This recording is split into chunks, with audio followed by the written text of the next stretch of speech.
Olá pessoal, sejam todos bem-vindos a mais um vídeo aqui do nosso canal do Centro Espírita Allan Kardec. Eu espero de coração que todos vocês estejam bem. No vídeo de hoje nós estaremos dando continuidade aos estudos e comentários da nossa obra básica, o Livro dos Espíritos. Mais especificadamente, nós estaremos tratando aqui o capítulo 11 da terceira parte, intitulado Da Lei da Justiça, do Amor e da Caridade.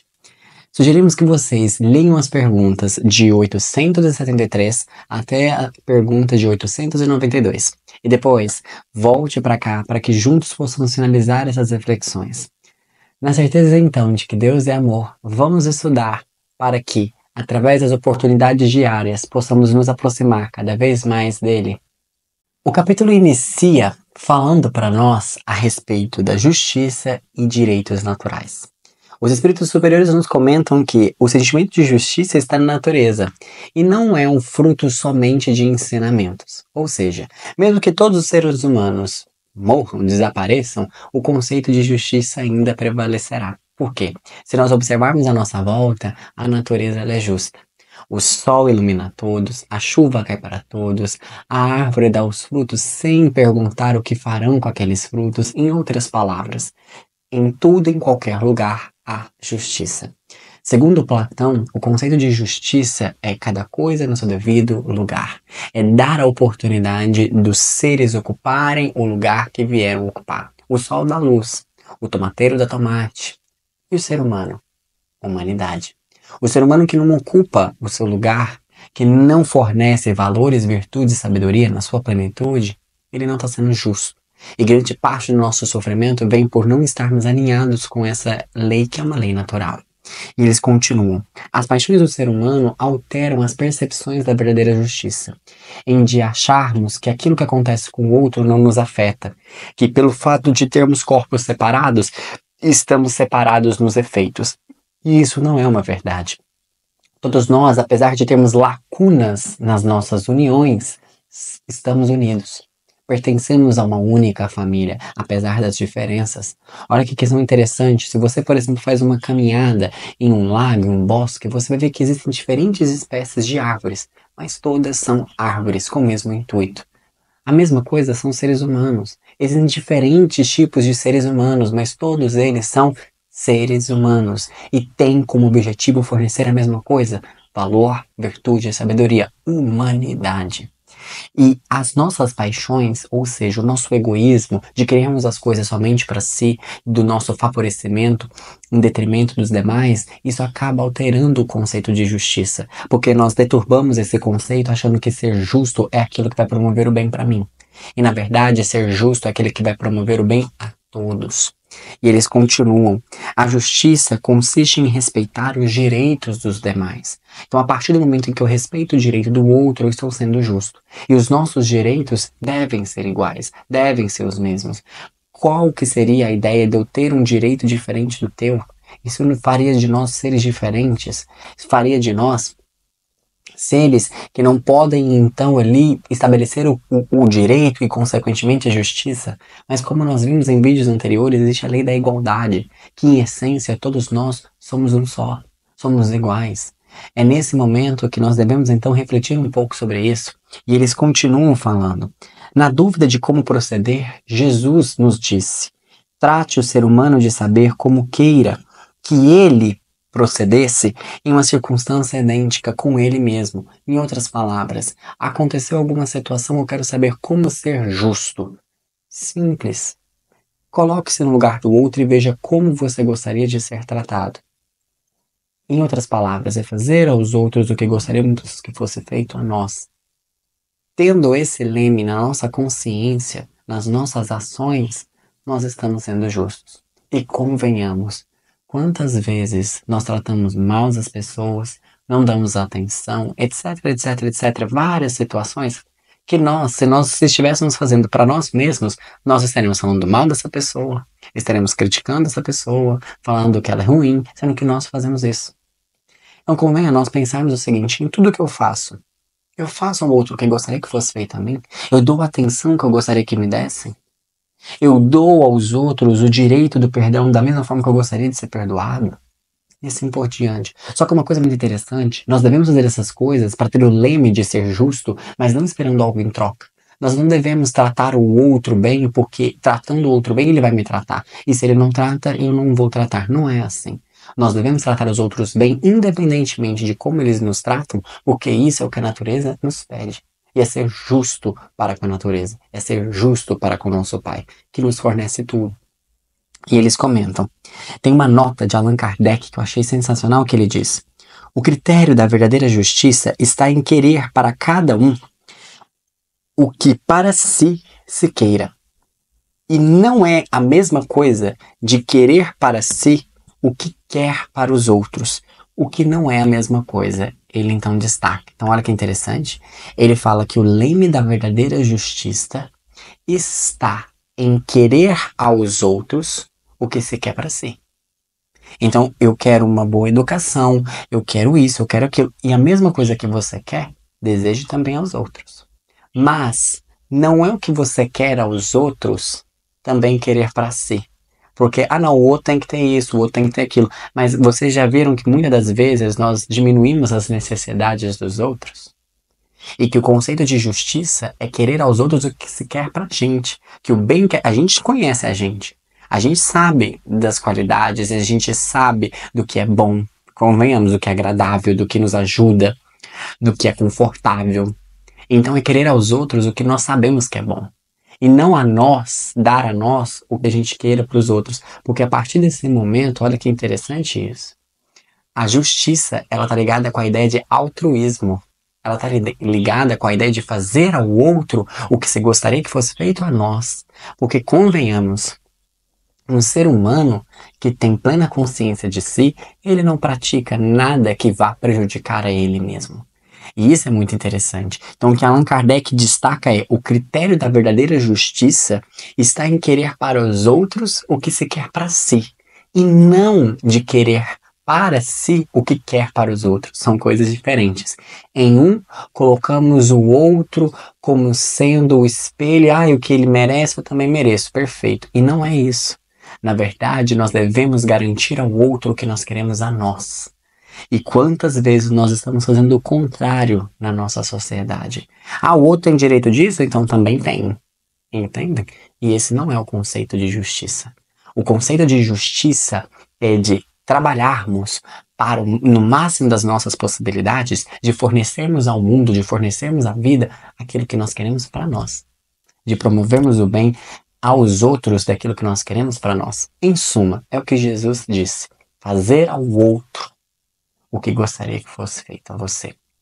E eles comentam: justiça é um dever. Pensar nos outros é ser altruísmo. E o direito pessoal, ele deve ser igual ao direito do próximo. Não podemos estabelecer direitos diferentes, porque isso não seria uma igualdade, isso não seria justo. E temos a obrigação de respeitar o direito do próximo. E aí vem aquele ditado popular: o meu direito termina quando começa então o seu. O que é isso? É da importância de nós respeitarmos o lugar de cada um. De cada um entender que cada ser humano tem um universo particular e que nós devemos respeitar as vivências uns dos outros. As crenças, os costumes, a fala, a família, o amor, a maneira de se expressar na vida. É o outro. Nós devemos respeitar isso. Da mesma forma que nós queremos expressar a nossa religião, expressar a nossa opinião, expressar a nossa vida, o outro também tem esse direito. Da mesma forma que queremos ter uma educação, queremos ter uma saúde, que queremos ter amigos, o outro também tem esse direito. E não de fazer da mesma forma do que nós, mas ele ter o princípio garantido de que ele faça da forma que ele queira. E isso é uma coisa bem interessante. E vem uma questão bastante importante, que não é fazer o que se quer de maneira descontrolada, mas é fazer de tal forma que você não invada o espaço do outro, de que você não ataque o outro, de que você não violente o outro. Porque muitas das vezes nós vamos falando assim: hoje tem que ser atacado a liberdade de expressão, eu tenho que ter o direito de falar o que eu quero. Aí a gente volta lá naquele exemplo. Quando a gente vira e fala assim: eu tenho que ter o direito de falar o que eu quero. É querer para si o que se quer para os outros, numa visão totalmente egoísta. de pensar que não, eu sou livre, isso aí é censura, eu tenho que falar tudo o que você quer. Nós não devemos pensar dessa forma. Porque a partir do momento que eu falo algo que ofende alguém, eu não estou delimitado no meu terreno, eu invadi o terreno do outro. Eu ofendi uma crença, eu ofendi uma vida, eu ofendi um sonho. E isso não é liberdade, isso não é justiça. E isso deve ser a todo custo controlado. Isso deve ser a todo custo educado. E quando nós falamos da ideia de controle, é do quê? Não do controle externo, mas do controle interno de cada um de nós. Nós devemos nos policiar com isso. Quantas vezes nós soltamos palavras ferinas que vêm justamente com o objetivo de invadir o espaço do outro e, consequentemente, não se estabelece respeito e dificulta-se a convivência. Olha que questão interessante a pergunta de 879. Qual seria o caráter do homem que pratica a justiça em toda a sua pureza? Olha a resposta. O do verdadeiro justo, a exemplo de Jesus, porquanto praticava também o amor ao próximo e a caridade, sem os quais não há verdadeira justiça.